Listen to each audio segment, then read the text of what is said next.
Зачем нужна тактика в настольном теннисе? Как научиться думать в игре? Настольный теннис – это быстрые шахматы, но почему? Где связь шахмат и тенниса? На самом деле, если смотреть поверхностно, то многим кажется, что побеждает тот, у кого подачи не беручки или удары, которые летят как пули. Но если погрузиться в эту тему, то не все так однозначно.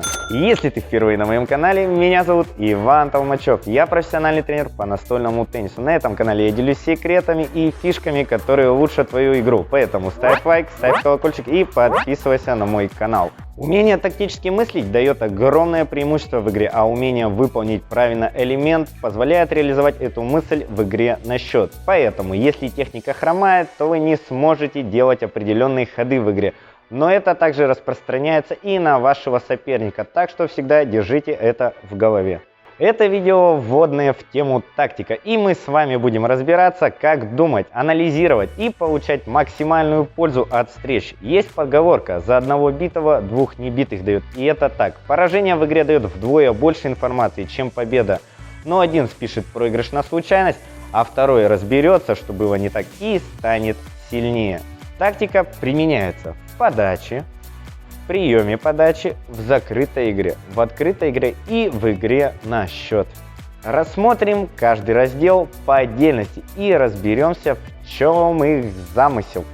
Теннисная партия состоит из битвы двух умов в рамках встречи, и каждый стремится навязать так называемую свою игру. Что значит навязать игру? Это когда человек с вашей подачи вынужден возвращать мячи под ваши комбинации, и после своей подачи тоже становится заложником ваших решений. Кто смог навязать свою игру, уже, можно сказать, победил встречу. Тактика подачи. Цель подачи – создать нам преимущество в розыгрыше и нейтрализовать сильные стороны соперника, стремясь вынудить его на ошибку. Подача – это как первый ход в шахматах и начало дебюта. Вы можете сходить любой фигурой, а здесь вы можете сыграть в любую часть стола. В настольном теннисе также есть общепринятая схема зон стола. И их не 3, как многие думают, право, центр, лево, а 9 основных, которые я вам сейчас покажу.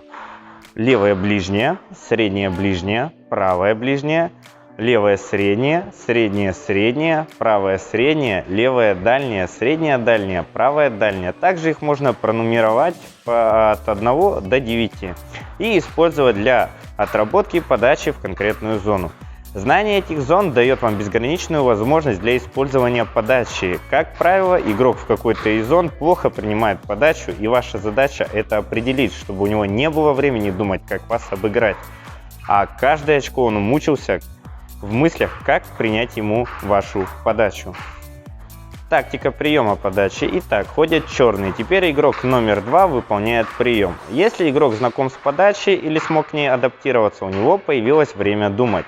Теперь все зависит от арсенала игрока. На приеме можно использовать активный прием. Допустим, игрок подает длинные подачи, а мы владеем топ-спином справа и слева или умеем бегать справа по всему столу, то мы сможем задать свой темп и свою игру. Так как подающий нам отдает мяч, который мы умеем играть, мы делаем свой ход в необходимую точку для победы. Также можно активно выйти из короткой игры, но это также зависит от вашего уровня владения элементами. Если вы умеете делать скидку справа и слева по верхнему вращению, то выполняйте их. Если по нижнему вращению не умеете, то не пытайтесь. Когда стоит рисковать? Когда нет никаких шансов выиграть на приеме подачи. Пассивный прием. Второй вариант, который бывает в розыгрыше, это когда вы пассивно возвращаете мяч сопернику. Но чем отличается тактический пассивный возврат от простого возврата мяча, с которого вас могут расстрелять? Тактический прием выполняется всегда по месту. К этому моменту вы должны определить сильные и слабые стороны соперника и строить игру через слабые. Представим, на нас летит сложная подача с нижним вращением налево. И игрок напротив не умеет делать топ-спин слева по подрезке, и он отрезает всегда нам этот мяч.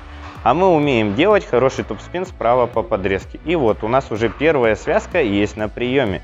Соперник подает нижнюю подачу, мы режем влево, и вот нам идет длинный возврат для нашей атаки. Следующий вариант – это короткая игра. Если вы переигрываете соперника у сетки, то играйте коротко. Но если вы проигрываете в этой игре, то просто короткую подачу также длинно режете в слабый угол и продолжаете розыгрыш.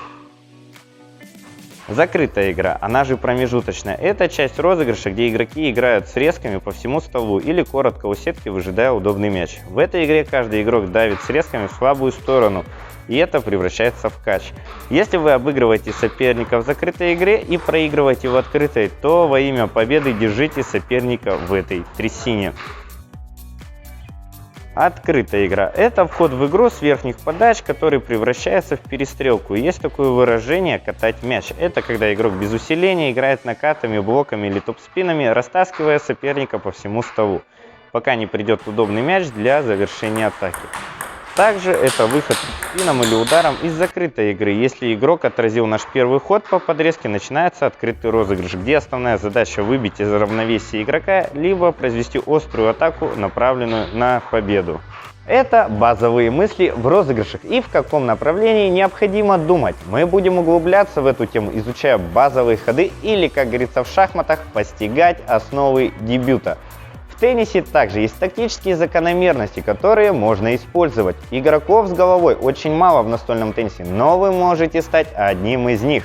И переходим к последней части – тактика игры на счет. Перед встречей, если к ней подходить со всей серьезностью, можно обыграть соперника на голову сильнее нас. Но как это сделать? На самом деле встреча начинается задолго до того, как вы вышли к столу. Если вы любители пришли на турнир, то первое, что вам надо посмотреть, это ваших соперников. Не рейтинг и подумать: боже, у моего соперника 1000 с лишним рейтинг, а его фамилию и за каким столом он играет. Когда начинается турнир, у вас есть уникальная возможность изучить своих оппонентов. Какую информацию просмотр игры дает нам перед встречей?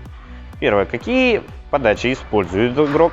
Куда подает игрок подачи, как принимает подачи, какие подачи плохо принимает, на чем постоянно проигрывает, на чем выигрывает, его физическая выносливость и стиль игры. Это лишь краткое содержание, что вы сможете использовать во встрече. После этого, выходя к столу, у вас будет картинка, что вы можете делать или не делать, чтобы увеличить свои шансы на победу. В следующих роликах я буду подробно разбирать все разделы тактики и соединять их в одну систему, чтобы вы могли мыслить, находить решения в любой игровой ситуации и правильно тренироваться, а также собирать информацию из поражений. Запомните, самое обидное поражение – это самый большой трамплин для роста, и иногда победить в слабом турнире хуже, чем стать последним на сильном. Если тебе понравилось это видео, ставь лайк, ставь колокольчик и подписывайся на мой канал, чтобы не пропустить новые ролики каждую неделю. Также делитесь видео и каналом с друзьями. До встречи!